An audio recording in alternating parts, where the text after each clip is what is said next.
கைது பண்ணியிருக்கிற பெண்ணு பார்த்தீங்கன்னு சொன்னால் நல்ல வார்த்தையே பேசாது, அருவருக்கத்தக்க வார்த்தைகள். கைது பண்ணது லேட்டுன்னு தான் பார்க்குறேன் நான். ஏற்கனவே அவங்கள கைது பண்ணியிருக்கேன். இவங்க கண்டென்ட்டே அதுதான், அப்படியே தான் உருவாக்குறேன். ஒரு ஆண் பெண் உறவு பற்றியும், ஒரு காதலன் காதலி உடைய அந்தரங்க விஷயங்கள் பற்றியும் இதெல்லாம் பொதுவெளியில் வெளியிட்டு நீங்கள் இந்த சமூகத்துக்கு என்ன சொல்ல வரீங்க? இதெல்லாம் டபுள் மீனிங்கே இல்லை, டைரக்ட் மீனிங்கே. வீடியோ வெளியிடும் அப்படின்னு சொல்லிட்டு ஒரு ட்ரெண்டிங் பண்ணணும், எல்லாரையும் பார்க்கணும், நம்ம வியூவர்ஸுக்கு அதிகமாக ஆகணுன்ற காரணத்துக்காகவே அவங்க சில கண்டென்ட்டை என்ன பண்ணுறாங்கன்னா, இதை அரசு நடவடிக்கை எடுக்கணும், காவல்துறை நடவடிக்கை எடுக்கணுன்றதை விட அதை வெளியிடக்கூடிய அந்த யூடியூப் நிர்வாகம் இது போல் கண்டென்ட் உருவாக்கி யூடியூப்பில் வெளியிடக்கூடிய அத்தனை நபர்களும் கைது பண்ணணுன்றது தான் என்னுடைய இது. அதுக்கு சில கல்லூரி மாணவர்களும் சரி, மாணவிகளும் சரி, அந்த பொண்ணுடைய ஃபோன் நம்பர் வாங்கி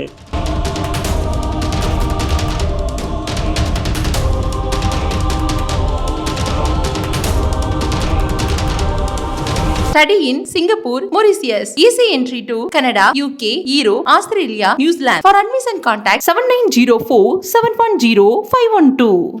ரகரம் நேயர்களுக்கு வணக்கம். இன்னைக்கு நம்ம கூட இந்திய தேசிய லீக் கட்சியின் தலைவர் தடா ரஹீம் சார் வந்திருக்காரு. வணக்கம் சார்.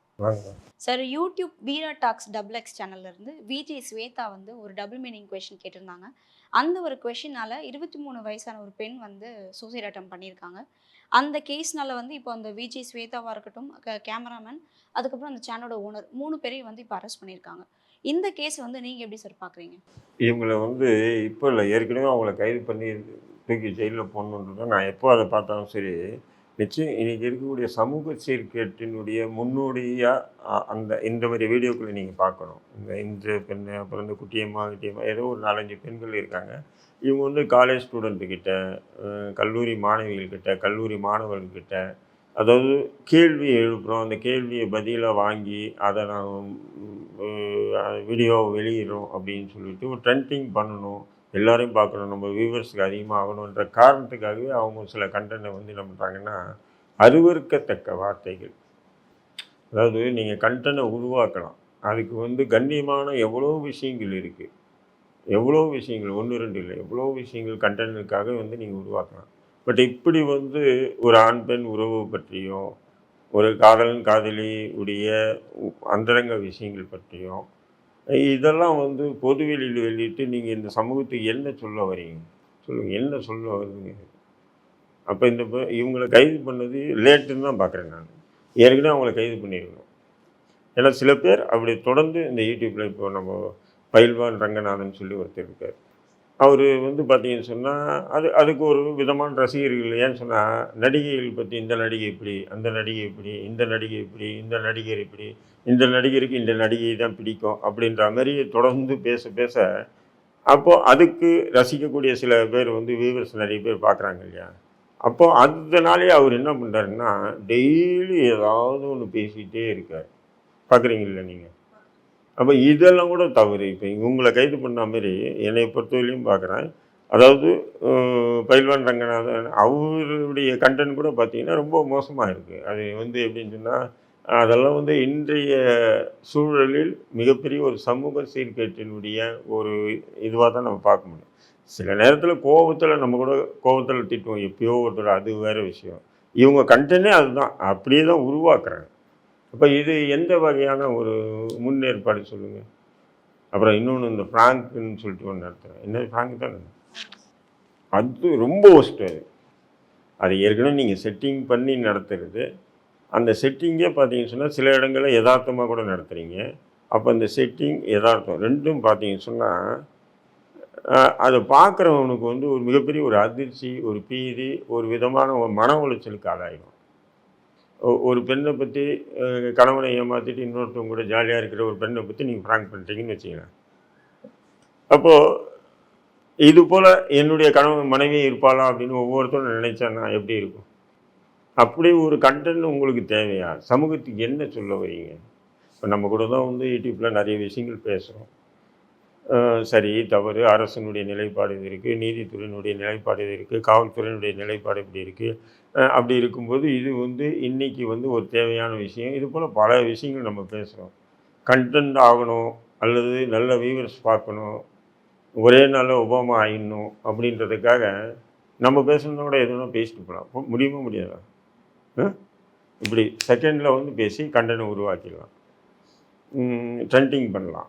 பட் அதனால் வந்து பார்க்கக்கூடிய இளைஞர்களுக்கோ அது பார்க்கக்கூடிய மாணவ மாணவிகளுக்கோ அது எந்த அளவுக்கு மன உளைச்சலாகி அதனால் அவங்க வந்து ஒரு தவறான பழக்கவழக்கங்களுக்கு போவாங்க அப்படின்றத நாம் வந்து எச்சரிக்கையாக இருக்கணும்.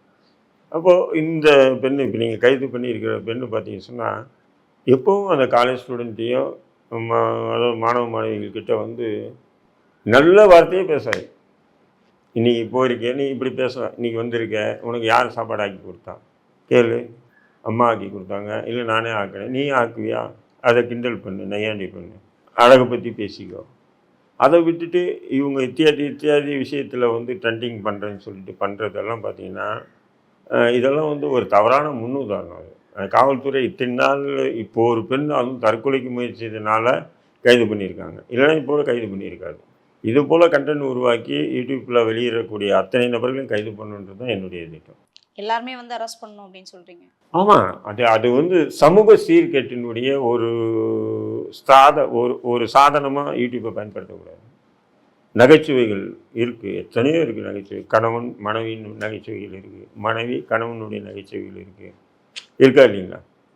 அந்த நகைச்சுவைகளை நீங்கள் வந்து பொதுவெளியில் வெளியிடுங்க, எத்தனையோ இருக்குது, 1 2 இல்லை. இப்போது அந்த பொண்ணு வந்து டபுள் மீனிங்காக பேசுனனால தான் வந்து இந்த பொண்ணு சூசைட் பண்ணிட்டாங்க அப்படின்னு சொல்கிறாங்க. அந்த மாதிரி டபுள் மீனிங்காக பேசலாமா சார்? அதுதான் சொல்கிறேன், டபுள் மீனிங் மட்டும் இல்லை.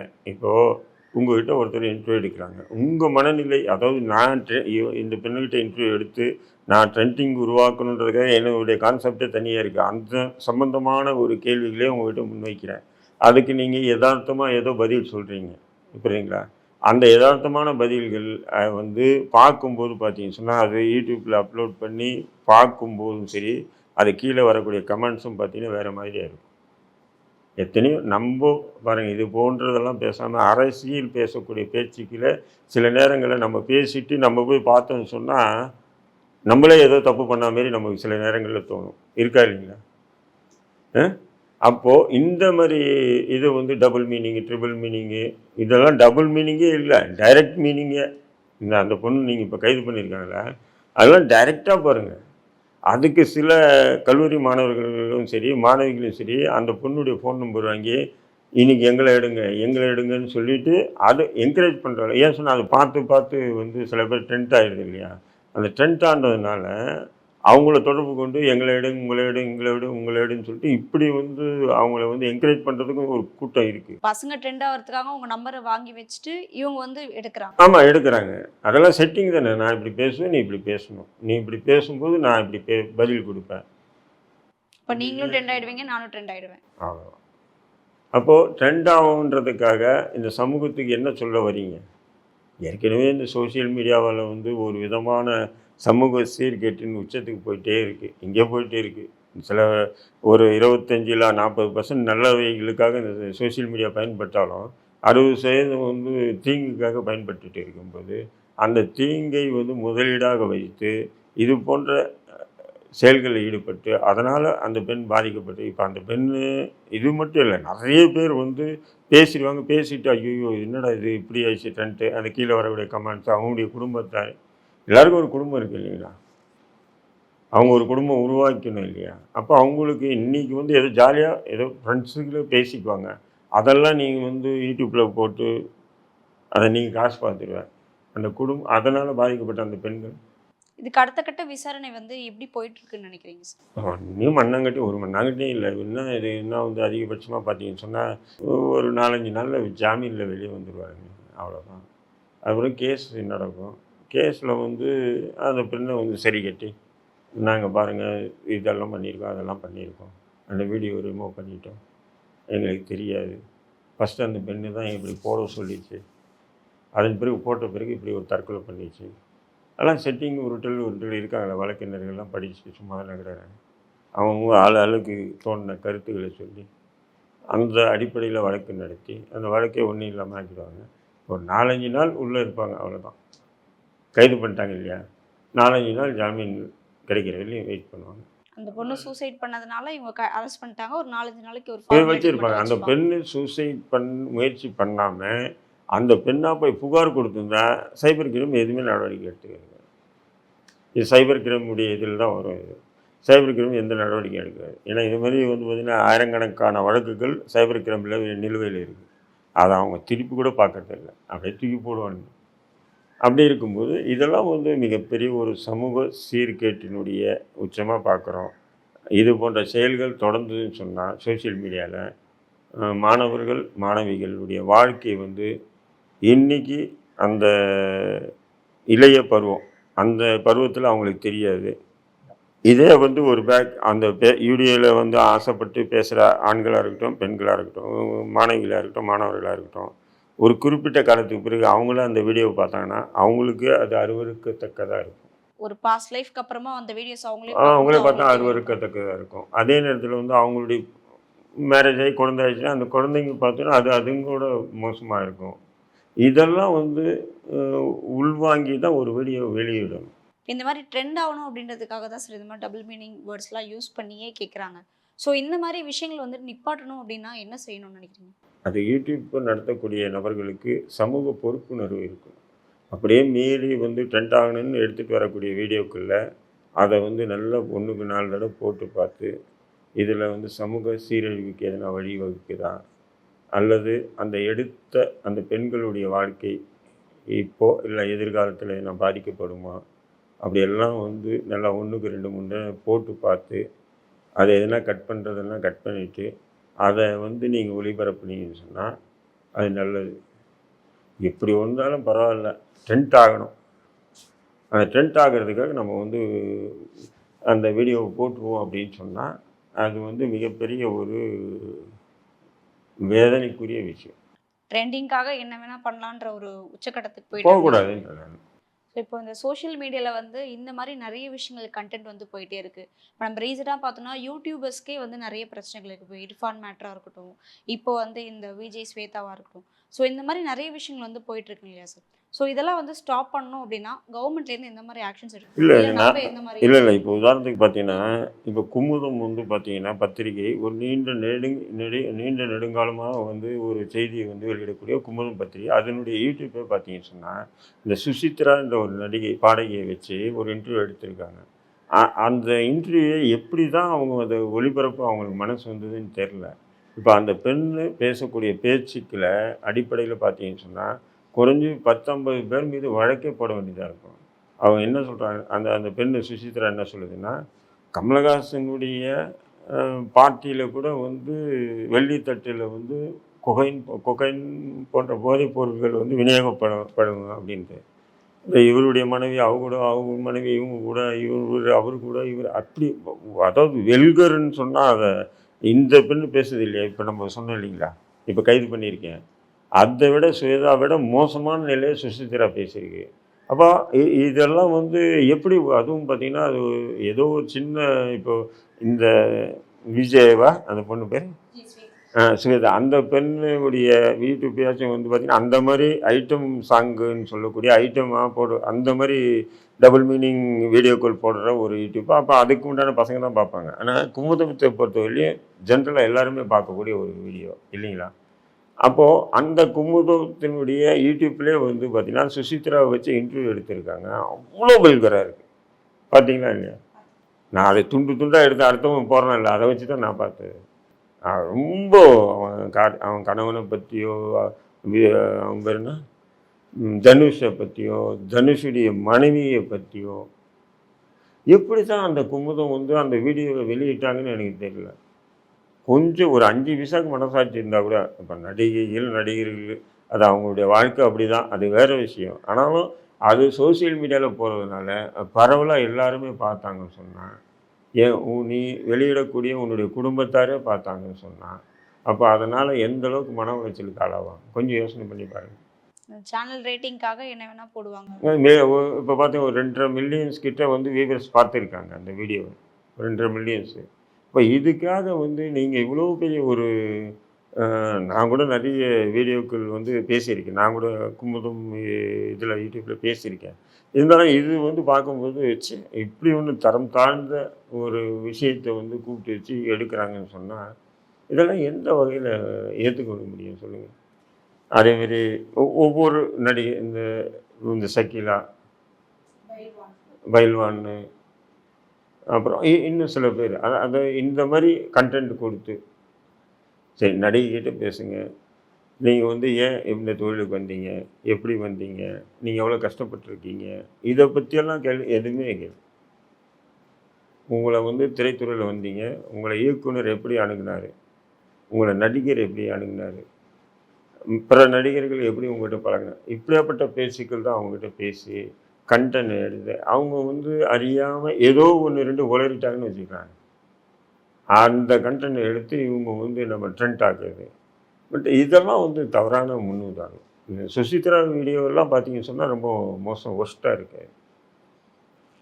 ஏற்கனவே சுசித்ரா லீக்ஸ்ன்னு போட்டானுங்க, அதை விட ஒஸ்ட்டாக இது இருந்தது.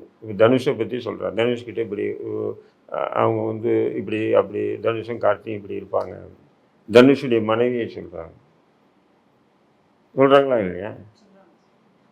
அப்புறம் வந்து போதைப் பொருள் வந்து ஈஸியாக புழக்கத்தில் இருக்குன்றாங்க. அப்போ காவல்துறை என்ன பண்ணுது? சுசித்ரா மீது வழக்கு போட்டு சுசித்ரா சொல்லக்கூடிய அடிப்படையில் பார்க்க போனீங்கன்னா, கமலஹாசனுடைய அந்த அலுவலகத்தில், கமலஹாசனுடைய வீட்டிலலாம் வந்து சவுக்கு சங்கர் வீட்டில் பூந்து நீங்கள் வந்து கஞ்சா வச்சு தான் சோதனை பண்ணிங்களா காவல்துறை? கமலஹாசன் வீட்டுக்குள்ளே போகணும். ஏன்னா அவர் வீட்டில் நிறைய வச்சுருக்கிறதுனால தானே அவர் வந்து பார்ட்டியில் வந்து வெள்ளித்தட்டில் வச்சு விநியோகம் பண்ணிட்டாரு. சொல்லுங்கள். இது எல்லாமே வந்து காவல்துறை பார்த்துட்டு சும்மா இருக்காங்கன்னு நினைக்கிறீங்க? அப்போ அதேமாரி ரஜினிகாந்துடைய மகள் அவங்க வேறு அஃபைர் இருக்குன்னு சொல்லி ஓப்பனாக சொல்லுது. அப்போது இந்த மாதிரி வந்து பார்த்தீங்கன்னு சொன்னால் வரக்கூடிய வீடியோக்களை எல்லாமே வந்து அதை வெளியிடக்கூடிய நபர்கள் இந்த சமூகத்தினுடைய நிலையும் சமூக பொறுப்புணர்வோடு செயல்பட்டாங்கன்னு சொன்னால் இது போன்ற விஷயங்களை தடுக்கலாம். இல்லைன்னு சொன்னால் இப்போ இவங்க வெளியிட்டாங்க, இப்போது இந்த ஜெனரேஷனுக்கு இது வந்து ட்ரெண்டிங்காக இருக்குது, டபுள் மீனிங் ட்ரிபிள் மீனிங்ன்ட்டு. அடுத்த ஜென்ரேஷன் என்ன ஆகுன்னா டபுள் மீனிங்கெல்லாம் இல்லை, டைரக்ட் மீனிங்கு வருமா வராதான். இப்போ இந்த ஃப்ராங்க்லாம் டைரக்ட் மீனிங்கே வந்துடுது. அப்படிங்கும்போது இதனுடைய பரிணாம வளர்ச்சி என்ன ஆகும்? டைரக்ட் மீனிங் ஆகும். அதனுடைய பரிணாம வளர்ச்சி அதெல்லாம் கேட்கவும் முடியாது, பார்க்கவும் முடியாது, அப்படி ஆகிடும். ஸோ இதுக்கு அடுத்த வர கண்டென்ட் எல்லாமே எல்லா யூடியூபர்ஸும் பார்த்து அது கரெக்டாக அதான் இது வந்து அரசு நடவடிக்கை எடுக்கணும், காவல்துறை நடவடிக்கை எடுக்கணுன்றதை விட அதை வெளியிடக்கூடிய அந்த யூடியூப் நிர்வாகம் வந்து கண்காணிச்சு. இப்போ அதான் சொன்னேன்ல, சுசித்ரா விஷயத்தை குமுதம் யூடியூப் எப்படி வெளியிட்டதுன்றது எனக்கு ஆச்சரியமாக இருக்குது. குமுதம் என்பது சாதாரண இப்போ ஆரம்பித்த ஊடகம் இல்லை, அது நீண்ட நெடிய காலமாக புத்தகமாக, இன்னும் கூட புத்தகமாக அது இதுன்னு குமுதம் ரிப்போர்ட்டர்னு இருக்குது, குமுதம் புத்தகங்கள். அப்போது உங்களுடைய அந்த குமுதத்தில் வந்து பார்த்திங்கன்னா முன்னாடியெல்லாம் பார்த்திங்கன்னா குடும்ப சம்மந்தப்பட்ட கட்டுரைகள்லாம் வரும். அதை படித்த அந்த பெண்கள், அதை படித்த ஆண்கள் இன்றைக்கி உங்களுடைய குமுதம் யூடியூப்பில் நீங்கள் வெளியிடக்கூடிய இந்த வீடியோக்களை பார்த்தாங்கன்னா அப்போது உங்களை பற்றி இன்னும் நல்லா புரியும். நீங்கள் எப்படியாப்பட்டவங்க, பணத்துக்காக, ட்ரெண்டிங்காக, சேனலோட ரேட்டிங்க்கோ சேனலோட ட்ரெண்டிங்க்கோ இல்லாமல் வந்து இந்த கண்டென்ட்டை பார்த்து போடணும் அப்படின்னு சொல்கிறீங்க? ஆமாம், அதான் போடணும். இல்லைன்னு சொன்னால் இந்த சுசித்ராவுடைய விஷயத்தெல்லாம் வெளியிட்டே கூடாது. ஸோ இவ்வளோ நேரம் வந்து நிறைய விஷயங்கள் எங்கிட்ட ஷேர் பண்ணதுக்கு ரொம்ப நன்றி. நன்றி, வாழ்க்கை.